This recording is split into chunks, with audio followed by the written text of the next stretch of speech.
Así es, Karen, muchas gracias. De hecho, el personaje que nos acompaña esta noche ha estado al frente de la Sociedad Filatélica de Oaxaca, de la Casa de Cultura, del Jardín Etnobotánico, pertenece al Patronato de Preservación del Patrimonio, ha trabajado muy de cerca en la restauración de retablos verdaderamente históricos en Oaxaca, autor de varios libros, reconocido con doctorados honoris causa, y es un honor recibirlo para hablar de esta publicación.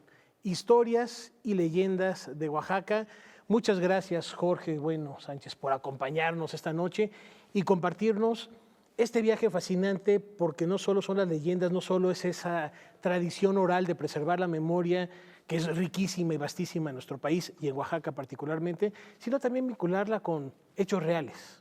¿Cómo estás? Muy buenas noches. Muy buenas noches. Gracias por la invitación y estoy verdaderamente a gusto estar con ustedes en este estudio. Platícanos cómo surge la idea. Ha de haber sido muy difícil discernir, elegir. Insisto, las leyendas pueden ser muchas, las historias son muchas, y son 16, pero ahorita vamos a empezar a hacerle spoiler. Son las primeras 16, por decirlo de alguna manera. A través del tiempo y de la crónica se va dando uno cuenta que la historia de Oaxaca es muy amplia. Se debe escribir con mayúsculas. Y cuando uno empieza a darse cuenta que no son leyendas, sino es historia, hay documentos.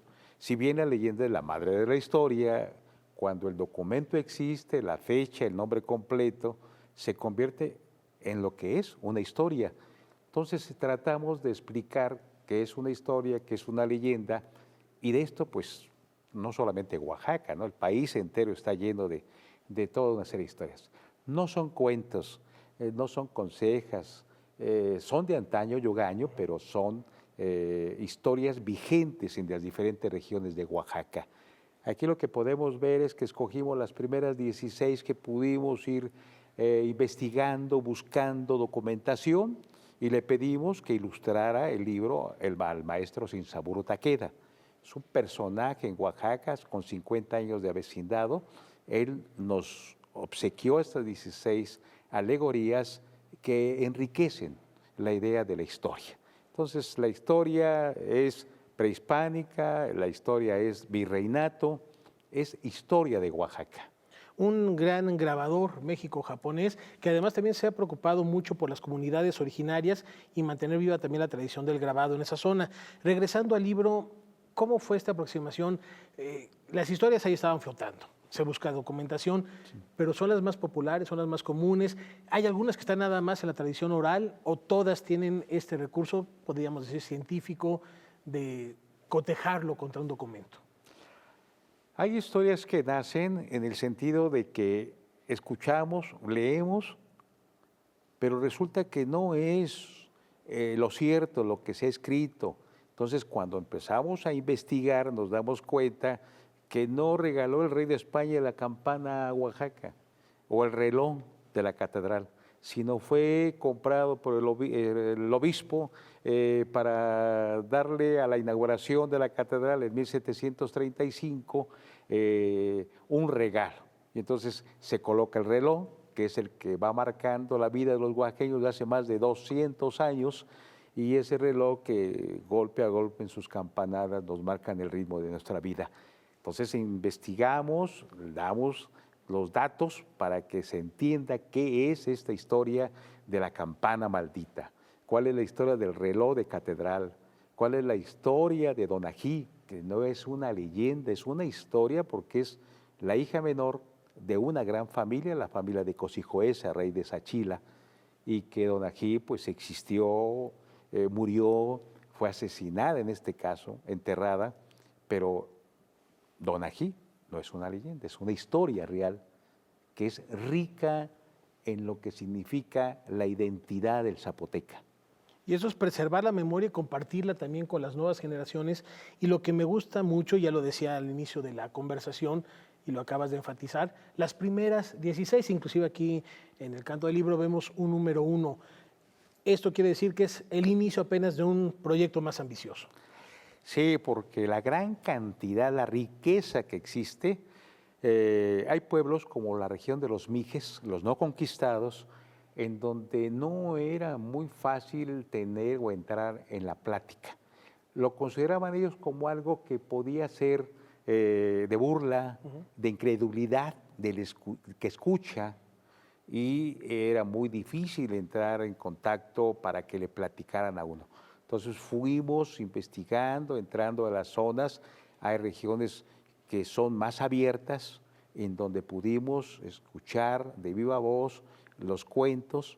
Estos cuentos son los que estamos contando en este libro, pero nos damos cuenta que no es un cuento, una leyenda, sino hay una veracidad. Entonces empezamos a investigar y encontramos que el Puente de Dios es una obra de la naturaleza, que permitió el paso a los evangelizadores para llegar a la región más apartada de lo que es el Zempoaltépetl, Cerro de los 20 Picos, o ver que el Puente del Diablo pues es una conseja, pero llega el momento en que hay un porqué.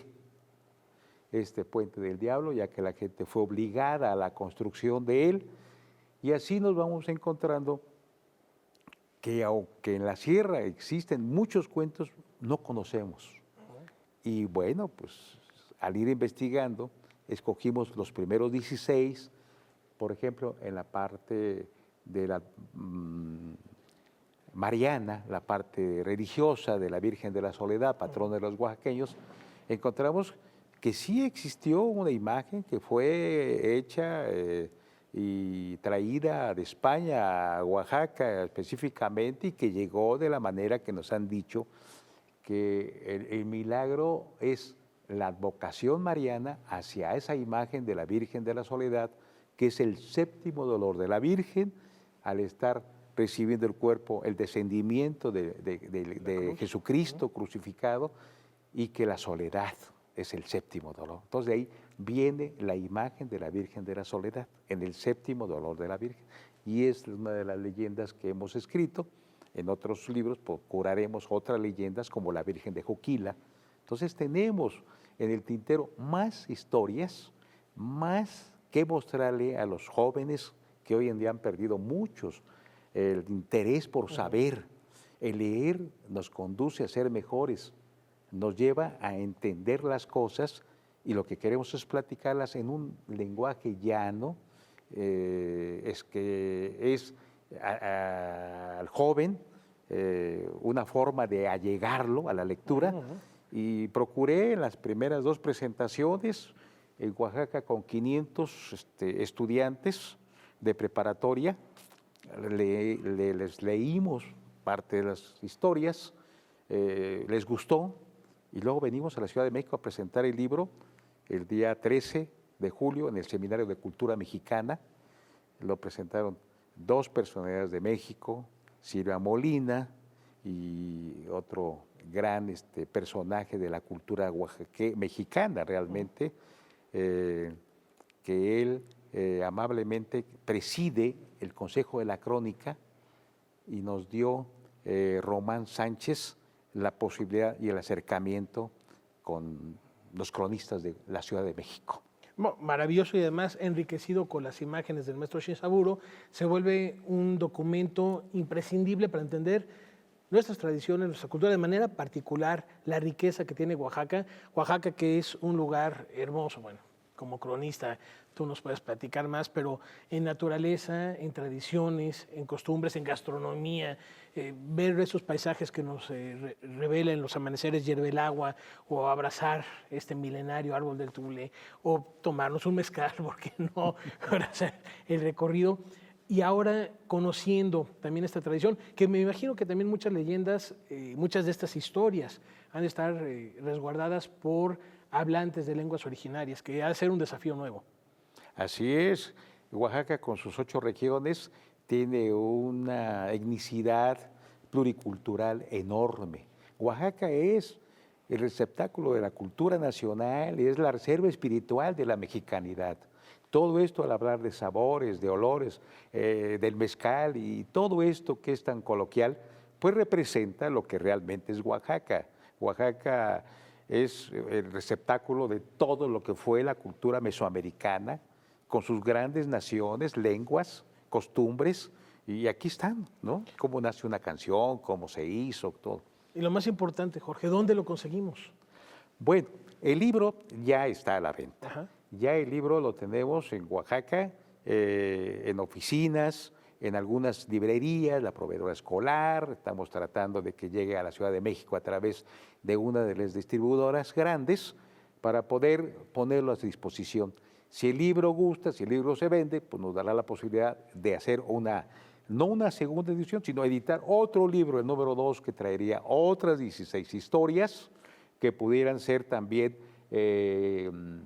enriquecidas con el arte pictórico oaxaqueño, que es extraordinario. Hablar de Rufino Tamayo, Francisco Toledo, Rodolfo Morales, pero hay pintores actualmente como el maestro Israel Montes, como el maestro Rolando Rojas, que son verdaderos expositores de la pintura a nivel ya mundial.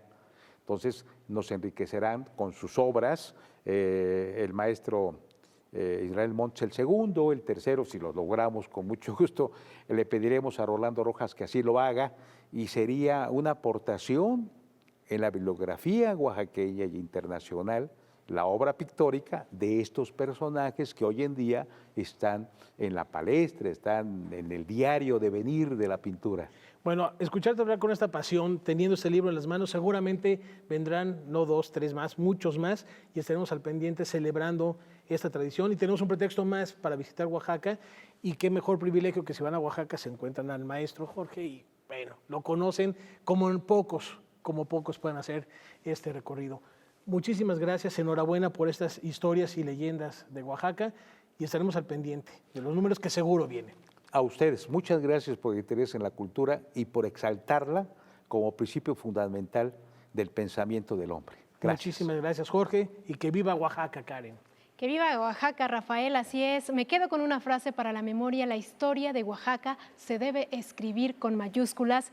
Y a propósito de escribir historias, este personaje saltó de la radio al cine, donde se ha consolidado como un referente del séptimo arte que no reconoce fronteras.